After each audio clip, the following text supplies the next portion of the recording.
The sneaky strength training method, sneaky strength training program. Super excited that you're here. And so if you're here, this must mean this is your first free workout, just to kind of give you a glimpse of what you can expect moving forward throughout these next 6 weeks as part of the challenge, right? And then post the 6 weeks as we continue to move forward in the sneaky strength method. And so you'll notice in this warm-up and the warm-ups to come, I'll use a lot of rhythm and coordination just to not only challenge the body, but also challenge the mind and kind of bring back the familiarity of, oh, I kind of remember how to skip, but my body is not coordinated enough right now. So like I said, right now, so you'll do some type of skip, you'll do some type of jump, and then obviously some movements, about 5 to 7 moves to kind of warm up this body temperature. But I use a lot of rhythm and coordination, skips, flows type movements, so that way we can start to feel that energy transfer through the lower and the upper, and also kind of get that mind flowing at the same time. So thank you for our first movement. We're gonna do some general skips, some basic skips. So if you got some space to move forward, backward, side to side is great. If you don't, you can always do these stationary, but work with what you got and with what room's available to you. So all you're gonna do is just simple skip, build it up to 30 seconds. And then once you get comfortable going for 30 seconds, go for 45 seconds and then 60 seconds. But as you go, right, skip, 1, 2, 1, 2, 1, 2. You can go side to side. You can go forward, backwards. You can go diagonal. Right now, it's starting to build these components and working the lower and the upper, and really starting to synchronize coordination and rhythm back into the body. So you'll hear me say low level, mid level, high level, and you'll kind of catch on as we keep going. But low level, all that means is just pogo jumps.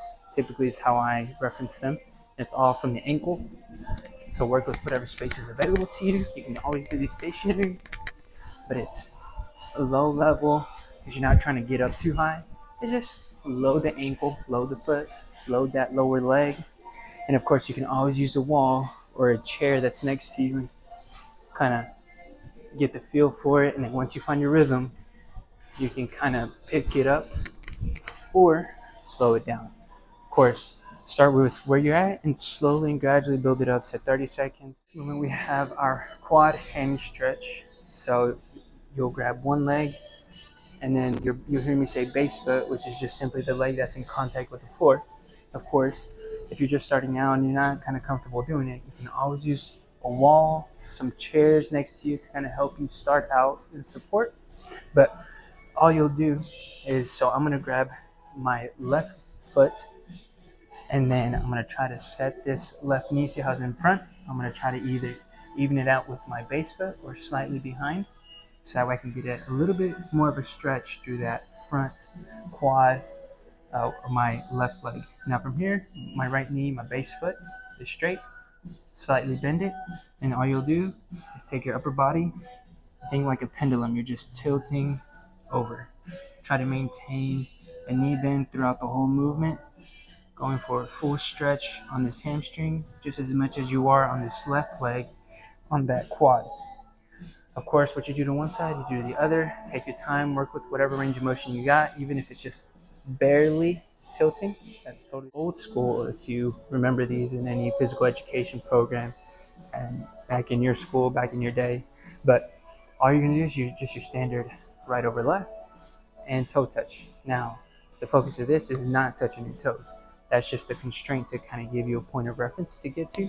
But all you're gonna do is, so my right's over my left foot, and I'm just gonna bend that knee, touch, and then come back. Go about mid-shin. So it's nothing too crazy. I'm not trying to jam my hip, trying to get to my toes. So I'm gonna go mid-shin, thinking about pushing this hip that's over, that you're reaching with, push that hip back. So we're really working on a little bit of a hinge pattern. So that way you work. And so you'll pick either leg. I'm gonna go right leg. And so we'll start off 15 to 20 to even 30 seconds, kind of build it up again. But I'll go right leg, and all you do is you're gonna stand there, allowing the ball of the big toe, the ball of the pinky toe, and the heel to be in contact with the floor. Really think about pressing that big toe down to allow the arch to really engage with this movement as well. So as you get used to and comfortable, you can kind of start to move around, rotate, turn, everything still keep pressed into the floor. But now you can kind of reach forward. After you get comfortable with it, you can kind of step back, rotate, reach down. So after you get used to this single leg balance, now just kind of add some movement, some variability into it to challenge that single leg, but also challenge the body and how to work through space. And really all you're gonna do is, I'm gonna go, my right leg is my support foot, base foot, you can leave it like that. I'm gonna cross my left leg at about a 45-ish degree angle as best you can, right? Or work with whatever's available to you. I'm really gonna over exaggerate it. But if you don't have that kind of range of motion, you can just simply just step across that right foot slightly. But I'm here. Now here, you're gonna use your knees to drop your hips as you reach overhead. So with my outside hand, I'm gonna inhale, reach overhead, handle for a second, come back, try to challenge by staying in this position so you can come up on those toes and that back leg. But again, locking in that breath, really working some compression and expansion, really sink into this outside hip, and then coming back, resetting. So again, once you do the one side, you gotta do the other, really taking your time to really feel that movement as you reach overhead. The rib cage to do its thing, the diaphragm to engage, a simple lateral swing, think of it like that. So all you're gonna do is you're gonna set your feet up a little bit wider than shoulder width. And then from here, just kind of start with shifting side to side.